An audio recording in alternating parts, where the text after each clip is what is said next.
Un disparo de ahí, no sabía de dónde venía y se volvía loco, ¿no? Y esto en las escuelas como que les intentan un poco también a nivel psicológico, te ponen en esa situación para que sepas qué hacer.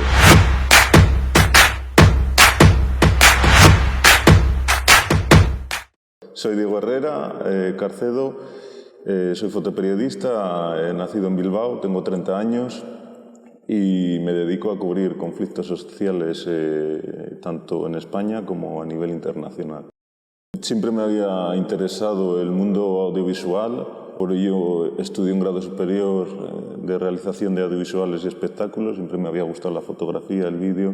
Accedí a la carrera de comunicación audiovisual en la Universidad de Burgos y bueno, yo siempre había estado muy relacionado con temas sociales, temas de injusticias y así, pues siempre había estado motivado por eso, por cambiar un poco el mundo. Es una cosa que dicen muchos fotoperiodistas, que comienzas con esa idea y que pues con el tiempo se te va quitando. Y yo de momento no se me ha quitado. A través de esto me ha permitido acercarme a las personas y conocer sus realidades sociales totalmente diferentes. Creas unos vínculos de amistad con esas personas a las que he podido entrevistar o retratar.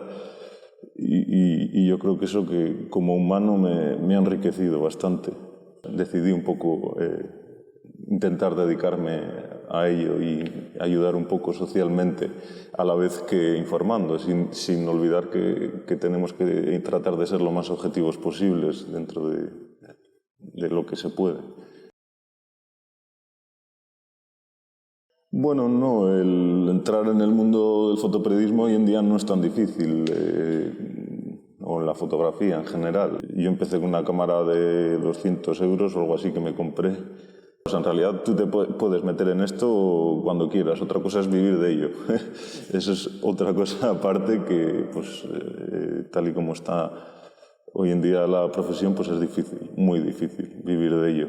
Pero el hecho de practicar, de hacer el fotoperiodismo no es tan difícil si tienes ganas, si tienes pasión por ello, pues, o simplemente salir a la calle y cualquier día, pues, no sé, la manifestación de las pensiones, por ejemplo, eso también es fotoperiodismo, aunque a mí me gusta un poco más un fotoperiodismo en profundidad, de temas un poco más, pues, o escondidos o más rebuscados, más de proximidad con la gente. Hasta 2019 había estado trabajando en el gabinete de comunicación de la Universidad de Burgos. No me renovaron, por así decirlo, y pues empecé a buscar alternativas para hacer y encontré un voluntariado de la Unión Europea en Moldavia, que era, yo creo, el único que había un poco de periodismo. Y bueno, eso unido a que también me interesaba un poco conocer el espacio postsoviético a nivel de historia, sobre todo, pues entonces decidí ir junto con mi pareja, que era educadora social, y había otro proyecto también para ella, pues fuimos juntos, lo que hizo el camino un poco más fácil también.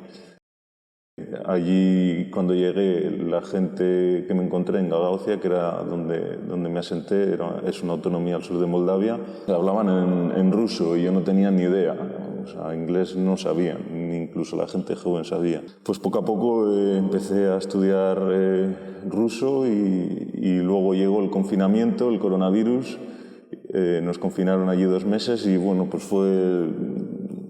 En parte me vino hasta bien, ¿no? El hecho de quedarte encerrado en casa, pues estudiando ruso. Y tras unos cuantos meses, pues ya dije, bueno, más o menos puedo intentar comunicarme aquí con la gente local. Fui de pueblo en pueblo, a las casas, por las calles, preguntando a la gente. También la persona con la que convivía era una periodista, la primera periodista que escribió en lengua gagauz, que es la lengua de esta minoría étnica que vive en Gagauzia, que es una lengua túrquica. Y bueno, pues ello también me ayudó un poco a encontrar a personajes importantes de la sociedad gagauz. Y bueno, pues eso, poco a poco, haciendo una inmersión, por así decirlo, profunda en la sociedad, pues me llevó hasta incluso cubrir un funeral, un entierro. Estaba cubriendo la Radonicha, que es una festividad que hay allí, que realizan la Iglesia Ortodoxa. Y bueno, estaba en el cementerio y cuando me marchaba para casa, pues un chico de mi edad me paró porque me comentó que me había visto con 2 cámaras y tal, y que se había muerto su padre, que si podía hacer fotos del funeral. Yo al principio me quedé un poco sorprendido y tal, pero dije sí. Digo, sin problema, a mí me venía bien porque yo quería documentar un poco pues a nivel antropológico cómo era esta minoría. Estuve todo el día prácticamente porque allí velan al muerto 3 días, luego le llevan al cementerio, le entierran y vuelven y comen todos juntos, amigos, familiares. Fui, hice las fotos tal y le pedí que si podía usar algunas fotos a nivel documental, pues eso, para utilizarlas. Él me quería pagar y tal, y dije, no me hace falta, me interesa simplemente que me dejes utilizar esas fotos. Y él accedió y bueno, hasta ahora somos amigos. Cada vez que yo vuelvo allí, pues le llamo, comemos juntos. ¿Mantenéis el contacto? Sí, sí, sí. Es una gente muy hospitalaria y eso es cada día, pues yo qué sé, cuando iba y conocía gente nueva, pues muchos me ofrecían comer en su casa o me daban una botella de vino, que allí, pues Moldavia es un gran productor de vino y eso, pues era gente muy hospitalaria, muy hospitalaria. El pueblo Gagauz en sí hay varias teorías. Yo no soy historiador y no me quiero meter un poco en decir cuál es el origen exacto, pero se supone que casi todas las teorías dicen que es un pueblo túrquico. Bueno, se asentaron en Moldavia en el siglo XIX, provenientes de Dobruja, en Bulgaria. Ahora mismo están extendidos, bueno, ahí en Moldavia, en Gagaucia, la autonomía, pero también hay en Ucrania, en Volgrado, en el Oblast de Odessa, por ahí hay bastantes Gagauz, y en Bulgaria también. Hay cierto conflicto entre los Gagauz y Moldavia en sí, por el tema también de la lengua, porque en Gagaucia conviven con minorías búlgaras, rumanas, ucranianas, rusas, y el lenguaje de intercomunicación es el ruso. Y hay pues un cierto conflicto, porque en moldavo ellos no conocen moldavo rumano, que es lo mismo, prácticamente. Y bueno, pues hay un cierto conflicto en eso, en el uso de la lengua rusa a nivel estatal. Gagauzia no es la única región en la que hablan ruso. También está Transnistria, Pridnistrovia, que no sé si conocéis, pero bueno, ahí es una región que está pegada a Ucrania. Cuando cayó la Unión Soviética, pues hubo un conflicto armado a pequeña escala y pues se independizaron, aunque no está reconocido internacionalmente. Y bueno, pues ahí también hablan ruso, luego en el sur de Moldavia también hablan ruso. En ciertas partes el ruso está muy presente en el Estado, en la República de Moldavia. Los gobiernos están continuamente cambiando entre influencia prorrusa e influencia proeuropea y ahí hay un cierto conflicto también de eso, pues como pasó en Ucrania en 2014 cuando surgieron las protestas del Maidán y bueno, pues acabó en un conflicto armado entre gente prorrusa y nacionalistas ucranianos. Bueno, en Gagaucia son totalmente prorrusos. En las últimas elecciones, creo, si no recuerdo mal, fue un 98 o 97% de personas que votaron a los prorrusos, al partido prorruso. Y tienen bastante añoranza por la Unión Soviética, de hecho. Muchos aún creen como que Rusia es ese Estado que era antes con la Unión de Repúblicas Socialistas. En general, yo en los países que he visitado, después de la caída de la Unión Soviética, quedaron bastante estancados y les costó, por así decirlo, recuperarse. Y yo diría que a día de hoy la sociedad no tiene un nivel de vida incluso acorde. Yo no lo he vivido, yo hablo en las palabras que ellos me dijeron. La gente que lo vivió a mí me comentó y no pregunté a uno o dos, no pregunté a unos 50 o más, no sé. En un año que estuve allí, pues te puedes imaginar a toda la gente que conocí y pregunté. Y me decían que ellos vivían mejor en la época soviética, que el dinero les llegaba, que pues, la salud era gratuita, ahora tienen como un cierto copago en Moldavia. El nivel de vida se ha deteriorado y la gente pues, se ha marchado de Gagaucia y de Moldavia. En 2004 había 3,3 millones de habitantes en Moldavia y ahora hay 2,6.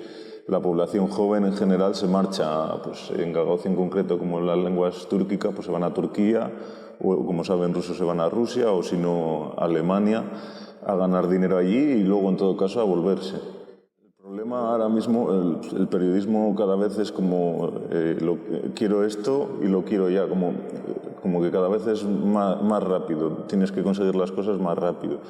Normalmente en este tipo de periodismo internacional se trabaja con un physer, que es una persona local que te ayuda pues, en temas de burocracia, en temas de encontrar yo que sé, una ONG o un contacto de una persona que quiera hablar que vaya a hablar contigo, o mismamente de traductor. Trabajé en el Donbass con una persona pero que era conductor, no trabajó de traductor, porque trabajó en zonas de países en el espacio postsoviético y ahí pues más o menos con el nivel que tengo de ruso me he manejado. No, como yo siempre he tratado, me gusta un periodismo un poco de las personas un poco comunes, tratar un poco la problemática de esas personas en general, pues no he necesitado tampoco hacer unas preguntas tan elaboradas como para decir con mi ruso no puedo. Con el nivel de ruso que tengo puedo manejarme perfectamente.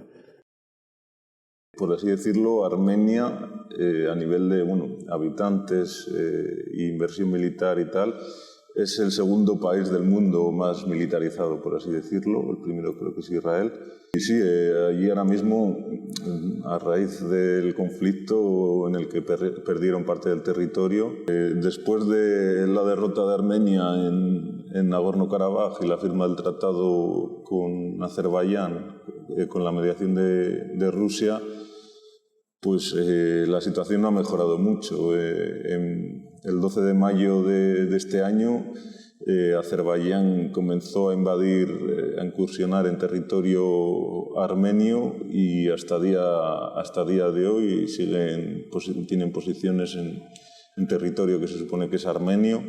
Intentan, por así decirlo, llegar a un acuerdo para marcar una línea de demarcación entre un país y el otro, pero de momento no hay un acuerdo en el que Rusia está intentando mediar. De alguna forma, yo lo que he visto es que Armenia, por así decirlo, está perdiendo mucho su soberanía, porque ha delegado en Rusia un poco hasta la seguridad de sus fronteras. Y claro, eso, pues como armenio tiene que ser duro el hecho de decir, joder, nosotros no podemos defendernos. Y es que en realidad es un pueblo fuerte, es un pueblo muy amable. Cuando yo estuve allí fueron muy amables y sobre todo muy luchador, en cierto aspecto, porque es un pequeño territorio que por así decirlo, Turquía no le quiere ahí y Azerbaiyán, que es por así decirlo el mayor amigo de Turquía, pues es un futuro que es bastante negro, la verdad, y la situación de la sociedad allí pues es difícil. Después de la derrota de la guerra, económicamente han perdido, hay muchas familias desplazadas que no tienen una vivienda, yo conocí, por ejemplo, 25 familias que están viviendo en una escuela que tenían todas sus casas en territorio de Nagorno-Karabaj y bueno, pues con el territorio que se ha perdido, pues no, ahora mismo se quedaron sin nada y no tienen tampoco trabajo. Los que están jubilados, pues bueno, reciben algo y tal, pero no tienen dinero suficiente para alquilar. El conflicto de Karabaj también surgió un poco pues, en la época soviética, cuando al final la Unión Soviética cedió este territorio a Azerbaiyán. Y creo que fue un error porque llega a día de hoy, era un territorio poblado por armenios y ahora pues ellos reclaman en base a ese territorio que les cedieron como que es suyo, pero la realidad es que está poblada por población armenia y anteriormente pues era armenio. Es una de las primeras civilizaciones del mundo, pues, o sea, es una tierra histórica y los primeros cristianos. Azerbaiyán, en concreto su presidente Aliyev, en varios discursos, ha dicho que la provincia de Siunik es suya y que incluso Ereván, la capital de Armenia, es suya, un discurso expansionista.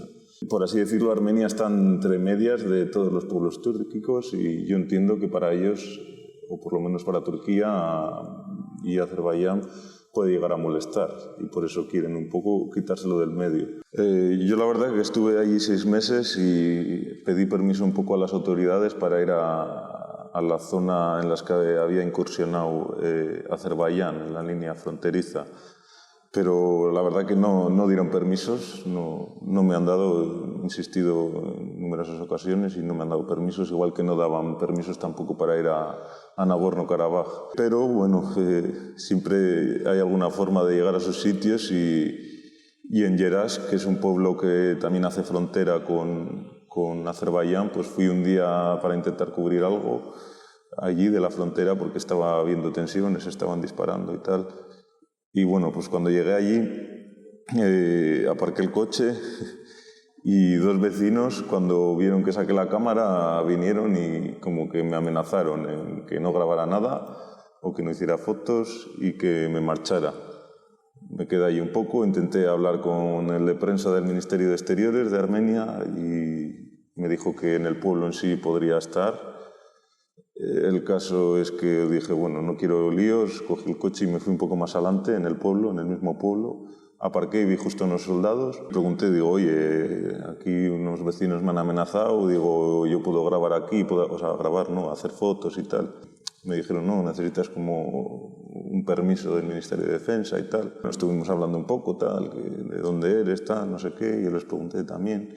Y uno era un comandante y al final pues me dijeron, vente con nosotros, vamos a ir a Arabuz, que está cerca de la región de Nagorno-Karabaj. Y nada, pues fui detrás de ellos con el coche y allí estuve pues un poco en la línea de frente, por así decirlo, donde había posiciones armenias y azeríes. Habían cogido territorio también de parte de los agricultores de allí que tenían tierras y ahora pues no tenían nada. Y un poco pues también la situación de guardia que llevan a cabo allí en las diferentes posiciones que tenía Armenia, pues fui con ellos también varias veces, un poco por la línea que separaba una posición y otra.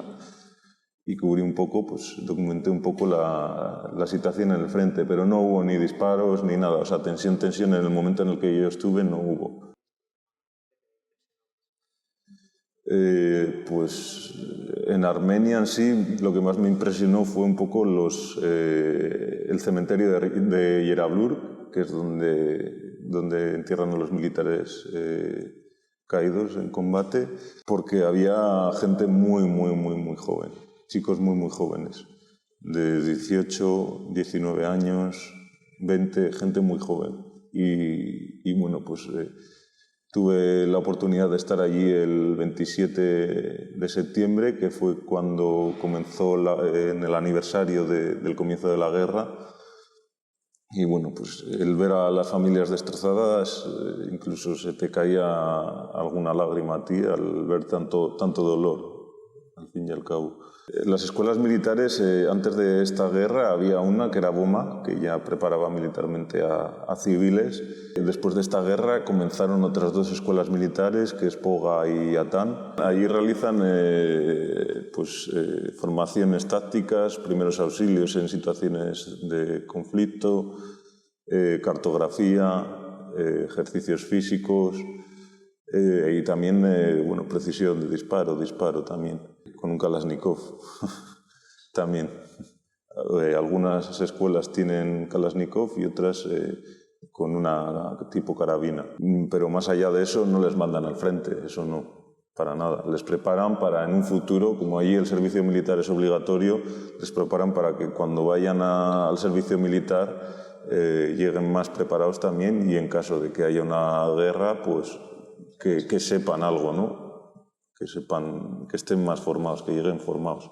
Porque es cierto que en esta última guerra mandaron a chicos que estaban haciendo el servicio militar obligatorio, que eran muy jóvenes, como he comentado, y claro, pues eran gente inexperta, gente que, por lo que me comentó un soldado que fue herido, que está en silla de ruedas, Norik, pues era gente muy inexperta en cierto sentido y que entraba en pánico en ciertas situaciones. Igual oía un disparo de ahí, no sabía de dónde venía y se volvía loco, no sabía qué hacer, no sabía cómo reaccionar. Y esto en las escuelas como que les intentan un poco también a nivel psicológico, o no solo a nivel psicológico, sino te ponen en esa situación para que sepas qué hacer. Pues ahí abarcan todo tipo de edades, desde yo creo el más pequeño que conocí igual tenía 10 años aproximadamente, y desde esas edades pues les comienzan a entrenarles para lo que pueda pasar. En parte es algo que nosotros vemos aquí como con ojos de, joder, un niño preparándose para una guerra, ¿no? Es como chocante cuando debería estar haciendo algún deporte o cualquier cosa menos prepararte para una guerra. Pero claro, cuando tú estás allí y ves la situación de que hay dos países que quieren borrarte del mapa, pues yo en parte entiendo que esa gente se prepare para una guerra. Yo en parte lo llego a entender. No lo justifico, pero lo llego a entender. Lo llego a entender porque al final es una forma de defensa. Es que te tienes que defender si te atacan. Está claro que una guerra es lo peor y ojalá no existieran, pero eso sería en un mundo ideal. La realidad no es así. Norik fue un soldado voluntario que fue al frente, pues yo creo que al día siguiente de que comenzara la guerra, y uno de los últimos días cayó herido en Susi, que fue una de las últimas batallas, por así decirlo, de la guerra, y recibió una bala en la médula espinal y se quedó en silla de ruedas. Estuvo en un centro de rehabilitación para defensores de la patria que hay en Ereván, y bueno, pues ahí intentó recuperar la movilidad poco a poco, pero no, la realidad es que no va a volver a andar en principio. Y ahora ya la han mandado a casa y bueno, pues él es de una familia humilde, vive en un pisito que no tiene ascensor, por lo tanto cada vez que quiere salir de casa tiene que o avisar a vecinos o amigos para que le ayuden a bajar. Ahora está intentando pues conseguir poner un ascensor, un elevador en la calle para que le permita entrar por la terraza y tal, pero claro, es mucho dinero para él también.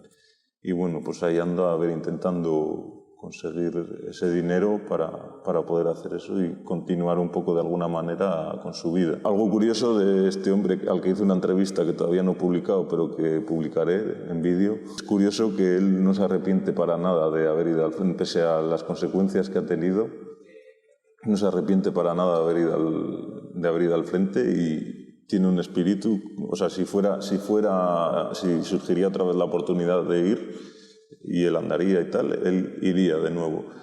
Y él piensa también, ahora mismo dice, si puedo ayudar de alguna manera, si hubiera otra guerra, iría de nuevo. Y también tiene cierto rencor, odio hacia los azeríes y hacia los turcos. Es una persona que, bueno, ahora se ha quedado en silla de ruedas y es una persona que ahora mismo no puede perdonar y no perdona ni el genocidio turco ni lo que ha estado haciendo Azerbaiyán. Es algo que, pues bueno, que va a tardar en cicatrizar porque no es el único. Mucha más gente allí tiene cierto rencor y al final también eso es lo que alimenta que haya una nueva guerra. Es una pena, pero es así. Mi idea ahora mismo es volver a Moldavia, asentarme allí y cubrir un poco el espacio postsoviético. Allí me han ofrecido trabajo, trabajé allí un mes en una televisión de allí y me han ofrecido trabajo, lo que sea que está muy mal pagado. Pero mi idea es un poco trabajar con ellos y a la vez, para mí, si surge algún tema en estos países, y pues eso, combinar una cosa y otra y intentar sobrevivir un poco con ello. Al ser el nivel de vida más barato allí, más bajo, pues me permite un poco con lo que pagan los medios españoles sobrevivir, más o menos. No sé, la verdad, ahora mismo tengo una incertidumbre, no sé lo que voy a hacer.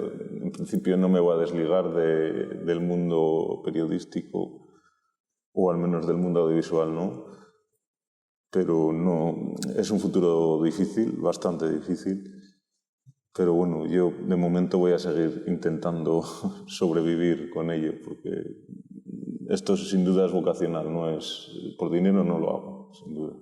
Es vocacional y me siento satisfecho cuando hago este tipo de cosas, exposiciones, y cuento las realidades de esas personas que se han abierto a mí. Para mí ya es una satisfacción que vale más que el dinero, pero eso sí, no quiero perder dinero tampoco. Quedarme, por lo menos con quedarme a cero, ni menos, ni...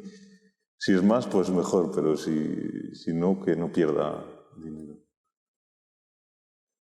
Me gustan históricas, pero me gustan mucho las de Tarantino y de Clint Eastwood también, de Gran Torino, por ejemplo, me gusta. Pues ahí me has pillado, no lo sé. Más complicado de hacer, pues las que más me costaron, por así decirlo, fueron las que cuando fui a la línea fronteriza en Armenia, las que más me costó llegar a hacer, porque estuve pidiendo permisos, intentando no sé qué, y me costó. Diría que no una foto, sino el reportaje que hice allí fue lo que más me costó. El reportaje que hice en Arabús, que se publicó en el diario.es, es el que más me costó. Bueno, en Gagaucia al final no había un conflicto y tuve oportunidad de conocer a gente en un entorno pues un poco más de amistad, más distendido, tomando vino, comiendo juntos. Bueno, son cosas que valoras con el paso del tiempo, sobre todo. Y luego también felicidad el hecho de poder mostrar aquello de esta manera y que la gente lo conozca a través de una exposición o a través de los reportajes. Casi todas mis fotos se centran en la figura humana. Intento mostrar a través de ello un poco, pues como he comentado, los problemas sociales que tiene la gente en diferentes puntos del mundo, y a través de ello intentar hacer ver a la gente que, bueno, en el mundo que vivimos no vamos bien, y eso es innegable. No puede haber estas diferencias sociales, no es justo. Para mí no es justo. Te la voy a dejar en blanco porque tendría que pensar. Es que no me sé algunas, pero no me sé el título. No te sé decir. No, es que no se me ocurre una en concreto que te pueda decir. Ahora mismo, yo qué sé. Te voy a decir Bella Ciao, como canción revolucionaria. Un poco para cambiar las cosas. Bueno, yo les diría que intenten y que hagan fotos, que salgan aquí mismo. Al final, también es cierto que al estar en España, hay igual como que no ves las cosas, las ves con la habitualidad que lo vemos nosotros, ¿no? Y cuando vas a otro país ves cosas que te llaman más la atención, puede ser, pero aquí hay muchos temas que se pueden retratar y yo les diría que busquen temas y que hagan fotos y que las muestren. Y poco a poco, pues bueno, puedes llegar a conseguir algo, pero que lo intenten. Y si luego no se consigue, pues bueno, que no sea porque no se ha intentado, ¿no? Pues yo te quería dar las gracias porque este mismo mensaje, la verdad, cuando te entrevisté por primera vez, me animó bastante a seguir, no tus pasos exactamente, pero porque yo al final he ido por otros caminos, pero me animaron a salir a la calle y a hacer fotos, vídeos, entrevistas de gente que tiene cosas que contar y que su historia pues vale la pena y me alegro de intentar que tu obra sea más conocida. Muchas gracias a ti. Muchas gracias. Al ritmo de Bella Ciao voy a despedir este vídeo.